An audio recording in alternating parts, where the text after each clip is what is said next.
Hi friend, কেমন আছো সবাই? আশা করি সবাই খুব ভালো আছো। তো সকাল সকাল স্নান করে পুজো দিয়ে মেয়ের খাবার বানাতে চলে এলাম রান্নাঘরে, কেননা মেয়ের তো আজ স্কুল আছে। খুব সকালে এখন স্কুলটা করে দিয়েছে গরমের জন্য। তো মেয়েকে একটু ছাতু শরবত করে দিলাম, ও এদিকে খাচ্ছে আর আমি চলে এলাম আবার টিফিন বানাতে পাকা বুড়ির বাবার দুজনেরই। কেন, ও তো ওকে স্কুল দিয়ে আমার প্রভু চলে যাবে অফিস, তো দুজনের টিফিনও বানিয়ে দিলাম। এরপর আবার দুপুরের রান্নায় যোগ দেবো। তার আগে তো আমার মেয়ে স্কুল যাবে, তো আমাকে টাটা বাই বাই করে ডাকছিল।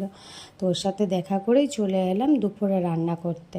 একটু তাড়াতাড়ি করে ঝটপট করে রান্নাটা সেরে নিয়েই চললাম আবার পাকা বুড়িকে স্কুলে আনতে, কেননা 11টা তো বাজতেই গেল। তো পাকা বুড়িকে আবার নিয়ে টোটোতে যখন আসছিলাম, ওর ভীষণ গরম লাগছিল। যা গরম পড়েছে, তো আমার সব বন্ধুরা খুব সাবধানে থাকবেন, সুস্থ থাকবেন। এরপর বাড়ি এসে ওকে তাড়াতাড়ি করে স্নান করিয়ে একটু খাইয়ে দিলাম, ও ঘুমিয়ে গেল। এরপর আমরাও খেয়ে নিলাম। তারপরে বিকেলবেলায় আবার শুরু করলাম ভিডিওটা।